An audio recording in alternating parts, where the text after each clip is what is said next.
Hey YouTube, welcome back to my channel. Alright, so first of all, I want to talk about the elephant in the room, which are these curl formers that are in my hair. This video is not about curl formers. However, I would rather go on the road with my hair being fully dried without having to use heat than trying to look super cute for this video. So that's why I still have them in my hair, because I actually put them in like really late last night and I don't feel like they're dry as yet. So just ignore them, please. Alright, moving along.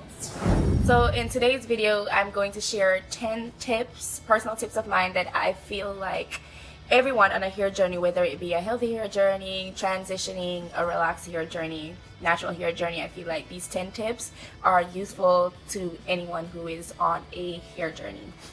And for the people that still think that, you know, your hair isn't a big deal, mostly because buying a weave is so convenient these days and you can get really cheap weave, that nobody really wants to spend the time and the energy on their own head of hair. And most people, I don't know, it's like you have hair on your head, you don't like your hair. You want it to look a certain way, but you wouldn't work to have that permanent hair on your head. You would rather just go spend money buying weave to get a quick fix. And I'm not against weave or anything, but I'm just saying the Bible does quote that your hair is your crown. So I do feel like there should be some type of effort to making sure that it's at least healthy, even if you don't want it to be long, you know what I mean? Just at least try to keep it healthy, because if the Bible says it's your crown, then I think it is a very important part of your body. Okay, so my first tip is what you put in is what you get out. That being said, there's tons of people that don't do anything to their hair because they say, oh, I don't have the time, or I don't have the money, or whatever. Well, be realistic with yourself.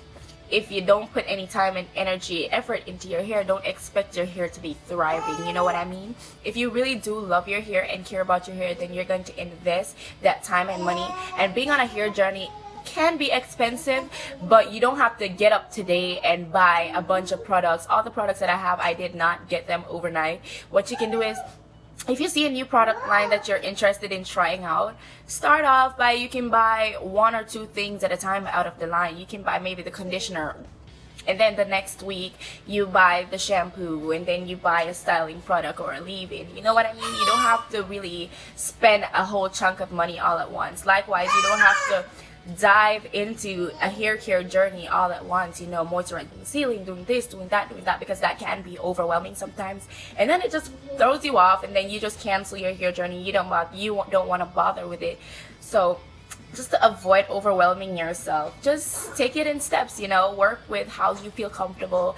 Add 1 or 2 healthy hair tips to your journey as you go along, you know, just cut down on the heat instead of just trying to stop overall, and gradually stretch your relaxers instead of just doing a 4-month stretch just out of the blue, you know what I mean? Working in baby steps makes things a little bit easy sometimes, but remember, what you put in is what you get out. My number 2 tip is healthy living, because I feel like aside from what you do on the outside to your hair, which is my number 1 tip, my number 2 tip is, of course, what you do on the inside, because as I mentioned, what you put in is what you get out. And if your body is unhealthy, there's absolutely nothing that you can do topically that's on the outside that will fix that problem. If your hair is shedding because you ain't got nutrients, there's no product that's gonna stop your hair from shedding. So you have to make sure you eat healthy meals, drink lots of water, and try to avoid really unhealthy habits like maybe smoking, drinking too much, you know, or eating a lot of bad foods for you that you know are not really healthy. Too much sweets, too much sugar. Just try to keep your body healthy, and you will definitely see a reflection of it in your hair. Your hair will be shinier, more moisturized, more tame, more manageable once what's going on inside your body is right. Tip number 3 is you gotta know what you're working with. Like, you can't just get up and start a hair journey. You're just watching a bunch of videos, you know, of different people telling you what they do to their hair, and most times they know what they're working with, and we're not all working with the same head of hair, because no 2 person is the same. So you have to take the time to seek out the essential parts before you just dive into a hair journey. You need to first know what is your hair type, what's your hair texture, what's your porosity like, so you will know then moving forward what type of styling products you need, what type of hair care tips you need, and what type of videos to watch. If your hair is low porosity, you want to type in low porosity sometime and make sure that you're watching videos of people that also have low porosity hair, so the tips they're sharing might be helpful to you. You know what I mean? You don't want to just waste your time just watching videos and you don't even know what you're doing. So that being said, I will link down below my initial videos where I do have videos up on how to identify your hair type, texture, porosity, and all that good stuff. So I will link it in the description box below. Numero 4, protective styling. This is a form of protective styling for those who do not know what protective styling is. Protective styling is any style that you do in your hair that protects your ends, keeps your ends out of the way, you know, stops your hair from just rubbing on your shoulders or just being on your pillowcase like, yeah, look at me, you know what I mean? It's just like, it's what it says. It's protective styling. It's whatever you do to your hair to, you know, protect your hair. So that could be buns, twist outs, anything like that. And it also goes along with my next tip, which is low manipulation. So that's number 5. Low manipulation and protective styling go together, because by doing protective styling, most times it allows you to do low manipulation styles on your hair, which is that you don't have to get up every day and restyle your hair or things of that nature, because that's a little bit too much for your hair and you can add stress that you don't want. Pulling your hair in a ponytail every single day, brushing in to slick those edges down can cause serious breakage, you know, and then you're gonna have some missing edges and ain't nobody want that. So just take some time. Sometimes you don't always have to look super cute, and there's a lot of protective styles that can make you look really cute. I personally love curl formers, even though like they're a new thing of mine, but I love them. I think they're really cute. They're easy to put in your hair. The only downside is that they are a little pricey, but there's dupes to them, which I think is Magic Leverage, which definitely, if you don't want to go out and spend $80 on curl formers, you can buy the dupes. You can buy the dupes. It's really cheap. I don't know how much, but I know it's cheaper. So yes, I think I'm at tip number 6, and tip number 6 is to get organized. Being organized helps you so much when you're on a hair journey, and I feel like a lot of people don't even mention this when they're sharing tips, and I think it's very important. Being organized helps to prevent you from running around trying to hurry up and get things done. Be realistic with your schedule. If you know you're somebody that works crazy hours, or you do this or you do that, you're a promoter, or just work realistically with your schedule.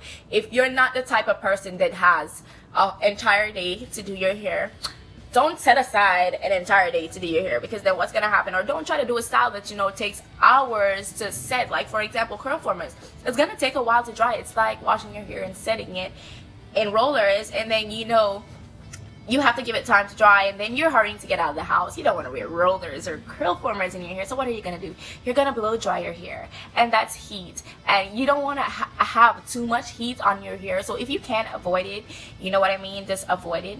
And being organized definitely helps. Oh my gosh, the lighting is poor, but this is my schedule. I make schedules for almost everything because I feel like it helps me to be organized. When you can look and you can tell, all right, you know, this is what I'm supposed to be doing.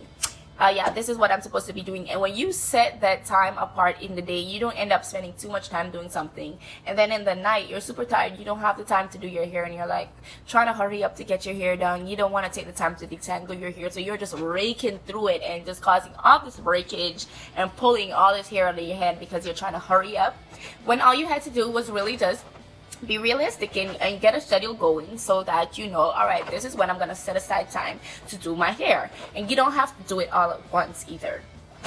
So this is my schedule for home, like what I do at home, and this is my just average weekly schedule. I think I got it upside down. Yeah, my average weekly schedule. I got my weekday schedule and my weekend schedule, and this is my recording and uploading schedule. When I have in here where I wash my hair, I have where I moisturize and seal, I have when I chill, I have everything. I set aside time to just sit around and do nothing, relax. But you have to set that time apart in your day before the day comes, so you don't end up just having a day go by and then at the end of the day you're like, I haven't done anything today.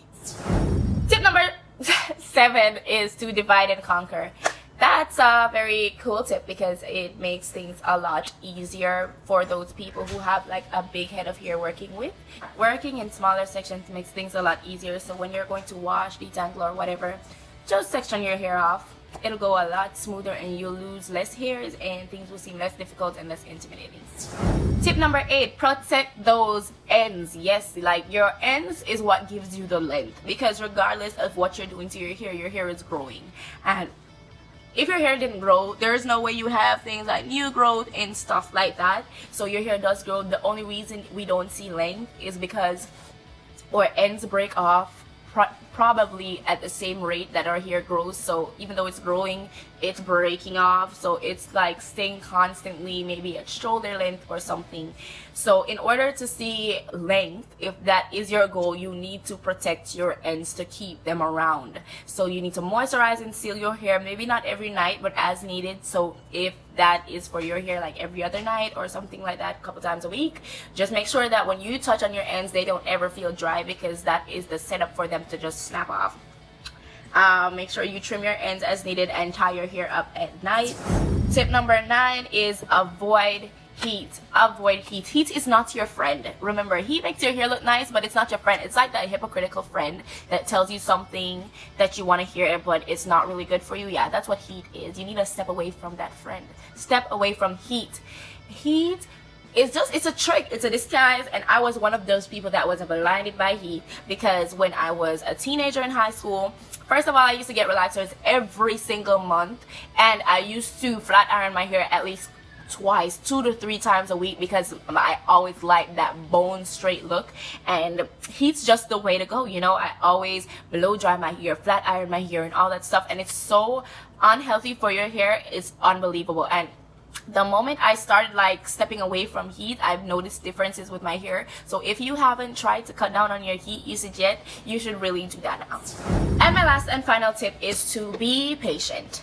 Your hair is like a plant. It's like a flower. When you plant it, you have to give it the time, the effort, the energy, and the love that it deserves and needs to thrive, and then it will thrive. But it does take a while to grow, doesn't it? It takes a while to sprout up out of the ground, and then, you know, the leaves come in one at a time. And it's the very same with your hair. It's not gonna happen overnight. So don't get discouraged. Don't just buy some products and then because you don't see anything miraculous happening, you just switch over to get some other things. That's too much for your hair. Just, you know, do things a step at a time and work your way to where you want to be. And as long as you be consistent with your hair regimen and you're doing what you should be doing with your hair, then you will see results. It might take time, but nothing beats time, guys. I hope these tips were helpful to you and that you at least learned 1 or 2 things from this video, and that these tips will help you to grow your hair and, you know, just get your hair journey intact.